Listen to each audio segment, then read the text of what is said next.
En primer lugar, agradecer a la Plataforma de Defensa del Patrimonio Cultural de Murcia y a Wermur la invitación a participar en esta mesa redonda. Y mi participación en la mesa, en principio, aunque hablaré un poco también de la puesta en marcha del PECHA y su grado de cumplimiento, pero con matices, va a ser precisamente de por qué surge la redacción del plan especial y todo ese proceso previo de la aplicación de qué se hacía antes del plan, porque esto no aparece así de un día para otro, ¿no? Existe una serie de normativa anterior que nos remontaríamos a la ley de 1933 de protección del patrimonio, que era la ley anterior a la ley del 85, que era una ley bastante proteccionista desde el punto de vista monumental y donde no se planteaba la conservación del patrimonio relacionada con el urbanismo. Solo hubo un decreto ley del año 26 o 27 que planteaba precisamente la redacción de una serie de planos de ciudades, dibujar las fachadas, que no llegó tampoco a funcionar.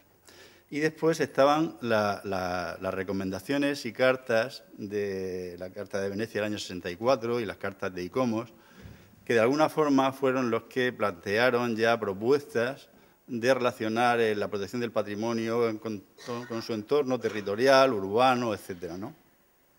Y hay, sobre todo, una cosa, el artículo 15 de la Carta de Venecia, que va a tener bastante repercusión, sobre todo en lo que estamos viendo de las reconstrucciones de inmuebles, ¿no?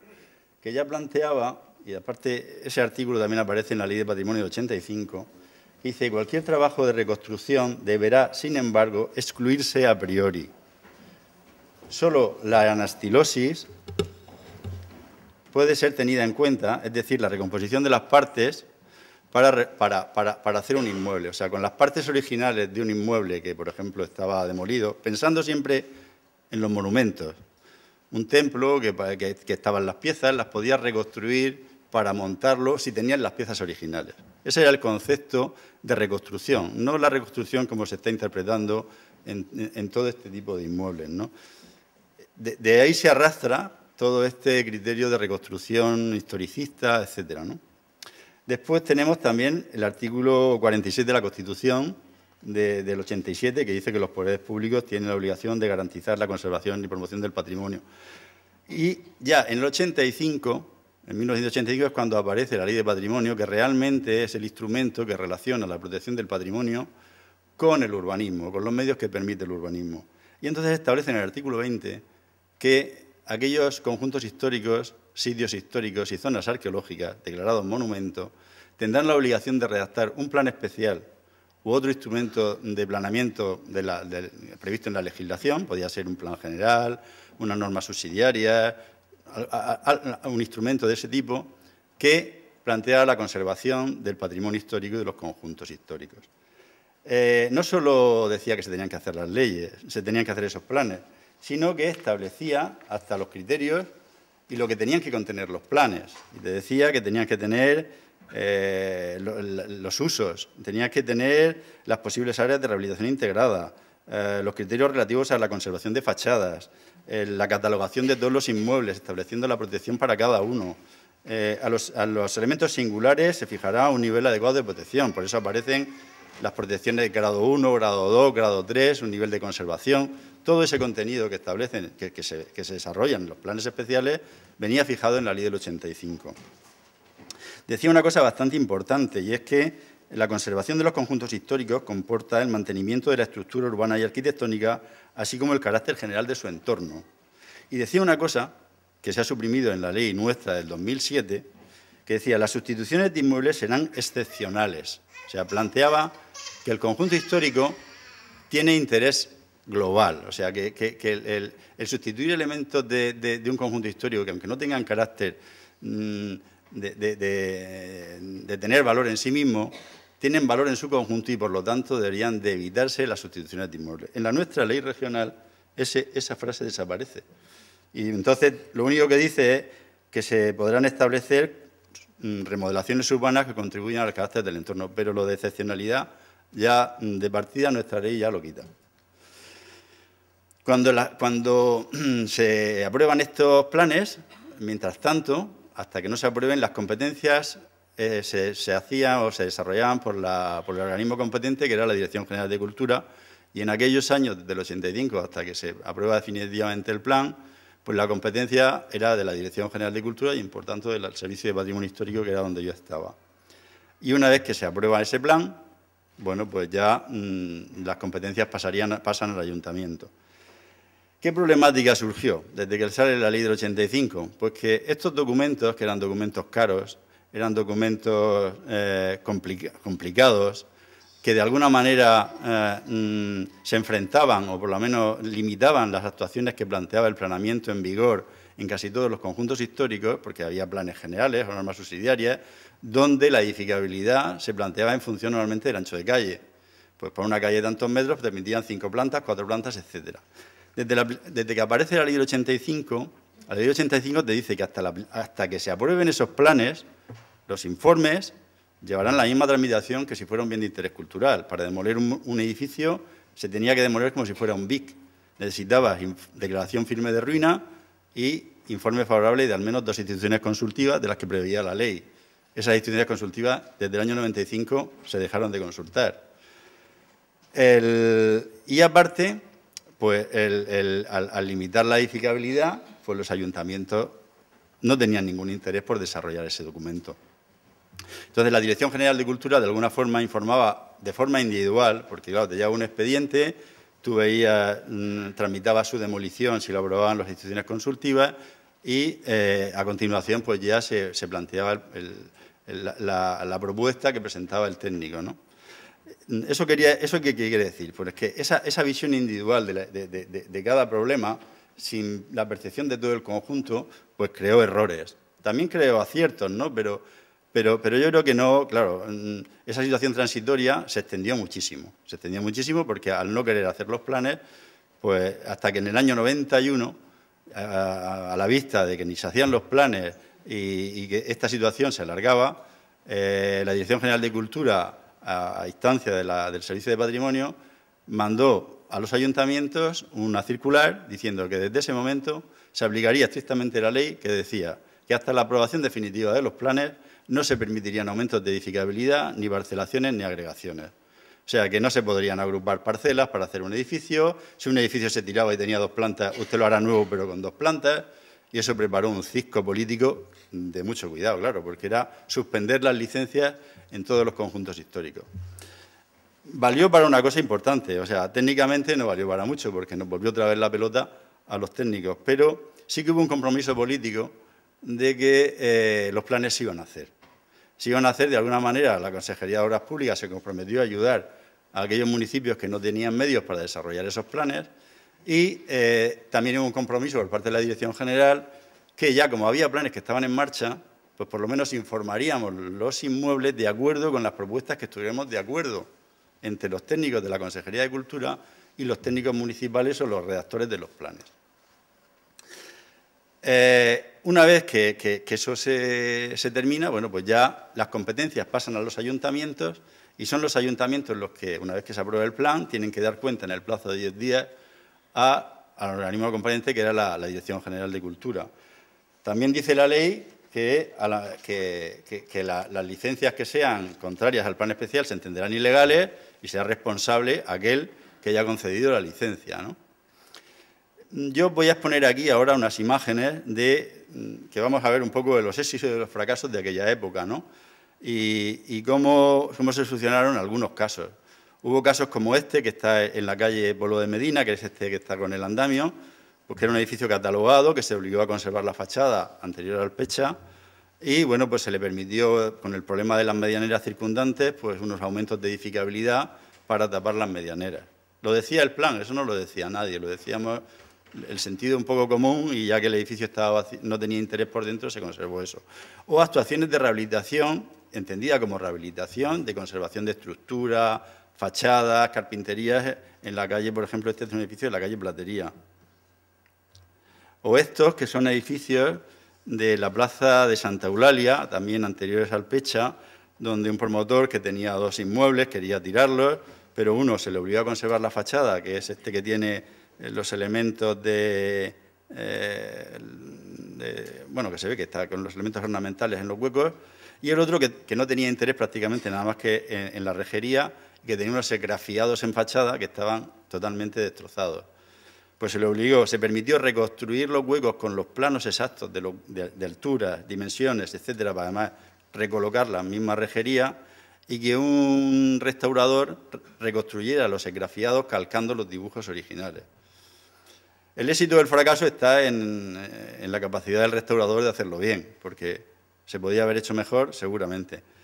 Y al lado tenemos otro edificio, que es como estaba el Palacio de Meoro, que era un edificio catalogado después con grado 2, conservación estructural, que era como estaba, y ya veremos lo que ha sido, ¿no? Elementos singulares como este, que es donde está el Colegio Mayor Azarbe, pues que había una alineación y de pronto pues tienes que obligarle a retranquearse. Otros proyectos de rehabilitación en la calle Platería, o esto en la Plaza de Camacho, este primero de la izquierda, donde el edificio se permitía demoler, pero se le obligó a una cosa muy importante que se ha perdido en la Plaza de Camacho, y es que hay una altura de cornisa de los balcones con unas alturas en planta baja que no cumplían el plan general anterior, porque no tiene los 3,60, tiene a lo mejor 3,10, y entonces pues el ayuntamiento lo permitía. Digo, bueno, a ver, tiene que hacerse esto. Y entonces pues se le obligó, y creo que, aunque sea una reconstrucción, porque la fachada no tiene, pero sí tiene ese lenguaje que tiene el resto de edificios de la plaza. O edificios como el de la Plaza de San Bartolomé, donde está la farmacia de Ruiz Seiker, que bueno, que había un edificio que se conservó la fachada, otro edificio de ladrillo de la calle Platería, que también ya había un solar. Pues se le obligó a conservar esas dos fachadas, a articularlas, y el éxito del proyecto es el éxito también del arquitecto de haber hecho una propuesta pues, que tiene interés arquitectónico y soluciona el problema de la conservación de los inmuebles. Otros proyectos de rehabilitación en la calle Platería. Este, que es también de aquella época, anterior, yo creo que es anterior hasta el 85, o del 85, que es en la calle Sagasta, conservación estructural, conservamos la fachada, la estructura, las escaleras, y solo se amplió lo que eran los trasteros. ¿Dónde? Pues dentro de un entorno urbano totalmente renovado con 5 plantas. O este ya, que son edificios nuevos donde los criterios pues, dependen también ya de la capacidad que tenga el arquitecto de resolver una composición junto al casino, ¿no? Pero ya era solar, pues bueno, pues que fuera una fachada lo más discreta posible. Si el arquitecto no da más, pues ya es el problema, ¿no? Luego este ejemplo, que también tenemos 2 ejemplos de reconstrucción, también anteriores al Pecha, que lo recoge el Pecha en la ficha, pero se planteó la solución anterior. El edificio de la Casa del Torreón y la Virgen de los Peligros. La Casa del Torreón se aprueba la ruina con toda la tramitación previa y se plantea el problema de que el andamio autoportante de la fachada, que se lo obliga a conservar, pues no se puede poner porque el andamio tiene que estar apoyado en el río. Entonces se le obliga a reconstruir la fachada, tomando todos los alzados, medidas, elementos ornamentales, moldes, y lo mismo a la Virgen de los Peligros, con la condición de que la hornacina, por más que intentaron tirarla, no les permitimos tirarla, ¿no? El éxito está en una está bien hecho, la reconstrucción de la Casa de la Virgen de los Peligros creo que es una buena reconstrucción. Sí que se tomaron todos los moldes, se sacaron todas las piezas, y el otro pues lo que hay, no voy a entrar en calificativos. Otros ejemplos, que estos ya sí que son con posterioridad al Pecha, en el que ya edificios como este, la calle Alfaro, que tenía 3 plantas, y el Pecha plantea, esto entra en lo que después ampliará ella sobre el grado de cumplimiento del plan especial, ¿no? Edificio que la ficha ponía que se podía ampliar un ático a 3 metros, y hay 6 plantas. ¿Cómo se ha hecho? Pues en principio dice, esto no puede ser, ¿no? O sea, 3 plantas más una son 4 y la cuarta retranqueada, y empieza a contar 1, 2, 3, 4, 5 y 6. Pues esto se hace a través de unas modificaciones puntuales del plan general. O este en la calle, esto está en la Pusmarina, un edificio de grado 2 que tenía pinturas, que yo las vi, que eran unas pinturas de estas, ¿cómo te diría? Art Deco, en este balcón del primer piso, y de una sala de billar. Todo eso se vació el edificio, se tiró la escalera, se tiró todo, y se modificó de grado 2 a grado 3. O este, que es el que he dicho antes, Palacio de Meoro, que se supone que tendría que conservar grado 2, conservación de fachada y estructura, y solo se permitía un ático retranqueado a la calle trasera, Y hay esto. Y aparte se tira la fachada y la fachada es un auténtico desastre, porque no se tiene que ver nada con la original. Esto es una sentencia, anterior también al Pecha, de una demolición de un inmueble que se hace sin autorización y la sentencia le obliga a reconstruir. Y entonces, bueno, pues se plantea esa reconstrucción también bastante discutible. O en la plaza de Belluga, que también es una reconstrucción de un edificio que se tenía que haber conservado la fachada. O que era un ático retranqueado y aparte, una planta fachada y aparece además un ático que no sé cómo se hace. O que es en la calle Vittorio, que esto es antes cuando yo vi el cartel, me pareció que iba a pasar algo y efectivamente pasó que era grado 2, lo pasaron a grado 3 con vaciado total. Que es uno de los más gordos para mí que es la plaza de Santa Eulalia, un elemento grado 1, protección integral, la muralla de una de las puertas de entrada de la ciudad, una restauración modélica de Pedro San Martín sobre una excavación de aragoneses, donde, bueno, pues esto es como estaba, podía estar sucio, podía estar como fuera, donde además hasta Pedro mantiene que las reconstrucciones de los elementos mudéjares se hagan con ladrillos impresos con la fecha 1964 para que se identifique lo antiguo de lo nuevo en relación con lo que leía antes de la Carta de Venecia del año 64. Y bueno, pues se hace esto, ¿no? ¿Cómo se hace? Pues no me lo puedo explicar, porque sí me lo puedo explicar porque hay una modificación del plan especial que habla de la muralla de Murcia, cambiándole el grado de protección. Y esto es lo que hizo Pedro San Martín con la excavación de aragoneses, el dibujo de lo que eran las entradas a las puertas, la entrada en codo con la sonometría. Hay un esfuerzo en ese proyecto de restauración y el desprecio tan absoluto de lo que se ha hecho que es imperdonable. Esto es de una conferencia, cuando me di cuenta de eso, que era del año 2006, ya termino. Sí, hice un plano donde marqué lo que yo detecté en el 2006 como edificios que no cumplían la ficha del Pecha, que son esos que están en rojo. Los que están en azul son los que sí la cumplen. Y bueno, pues hay bastantes manchas, ¿no?, dentro de lo que es el recinto del conjunto. Y por último, quería acabar con esto, es que cuando la Administración se tiene que plantear este tema de la conservación, incluso el monumento emblemático nuestro, que es la catedral, bueno, pues aparece un elemento tan importante como es el sotabanco de la torre, cuando se está haciendo la cámara de ventilación de la torre, con un detalle tan sobrecogedor como es el asiento del pavimento que veis en la diapositiva de arriba de aquella de allá, que es el asiento de la torre cuando baja de golpe, cuando se construye el primer cuerpo de la torre por Francesco Florentino y la torre baja pues 60 centímetros de golpe, ¿no?, que aquello debió ser tremendo. El testimonio del hundimiento del pavimento es ese, ¿no? Y los elementos del sotabanco, con todos los elementos perfectamente conservados, aparecieron cuando se estuvo haciendo esa cámara. Cuando yo denuncié esto, lo inmediato fue tapar la pared, taparlo con la valla y a continuación el ponerle una solera de hormigón para hacer la cámara de ventilación. Aquí hay tres administraciones implicadas. El proyecto era del Ministerio de Cultura. Las competencias eran de la Dirección General de Bellas Artes y el entorno urbano es del Ayuntamiento de Murcia.